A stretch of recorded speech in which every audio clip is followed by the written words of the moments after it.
Bonjour et bienvenue. Chaque année, le budget de l'État, c'est un peu le grand rendez-vous qui dessine l'avenir d'un pays.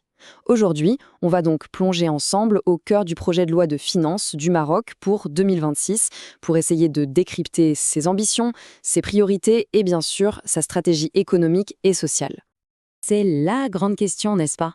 La fameuse question à des milliards de dirhams, où va l'argent public?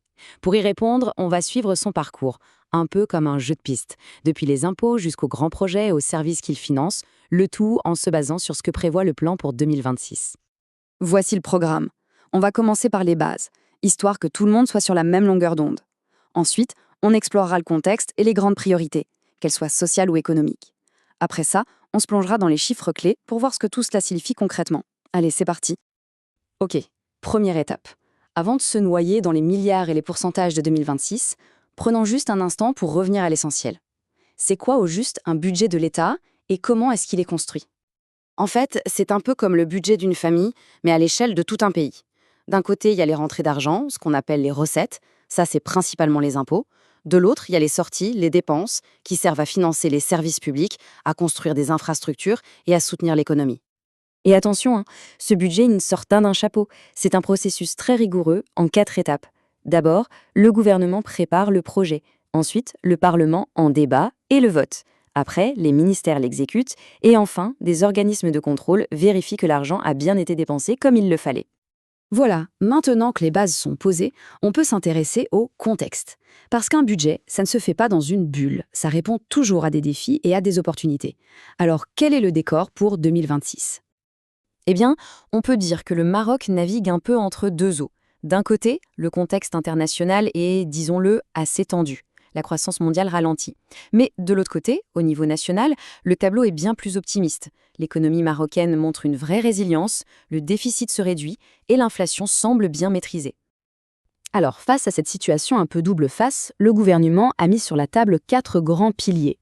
Il s'agit de consolider les acquis économiques, de stimuler le développement local, d'accélérer l'investissement dans le social, un point absolument central sur lequel on va revenir, et bien sûr de poursuivre les grandes réformes pour moderniser le pays.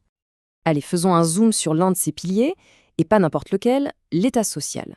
C'est sans doute la partie du budget qui touche le plus directement la vie de tous les jours. Retenez bien ce chiffre, 140 milliards de dirhams. C'est une somme absolument colossale. Et cette somme, elle est allouée à 2 secteurs essentiels, la santé et l'éducation. Pour qu'on se rende bien compte, ça représente une augmentation de plus de 21 milliards par rapport à 2025. C'est un effort budgétaire massif qui en dit long sur les priorités. Et ce n'est pas tout, loin de là. Le budget met aussi le paquet sur d'autres investissements sociaux majeurs. Presque 42 milliards pour la protection sociale, une nouvelle aide directe au logement, le maintien des subventions sur les produits de base et, un gros morceau, un plan ambitieux pour la gestion de l'eau, un défi devenu vital. Mais bien sûr, un État social solide, ça repose avant tout sur une économie forte. Alors voyons maintenant comment ce budget prévoit de stimuler la croissance et l'investissement. Et là encore, on a un chiffre qui donne le tournis, 380 milliards de dirhams. C'est l'enveloppe gigantesque allouée à l'investissement public. Concrètement, cet argent va servir à financer les grands chantiers qui modernisent le pays. L'extension du TGV, de nouvelles autoroutes, le développement des ports, bref, tout ce qui est considéré comme le moteur principal pour dynamiser l'activité économique. Ok, on a vu les grandes orientations. Maintenant, il est temps de soulever le capot et de regarder la mécanique financière de plus près. On va se plonger dans les chiffres clés qui se cachent derrière ces ambitions. Il faut savoir qu'un budget, c'est d'abord un pari sur l'avenir. Pour 2026, le gouvernement table sur une croissance de 4,6%, une bonne récolte céréalière et une inflation contenue à 2%. Ces hypothèses, c'est la base de tout. Si elles ne se réalisent pas, tout l'équilibre du budget est à revoir.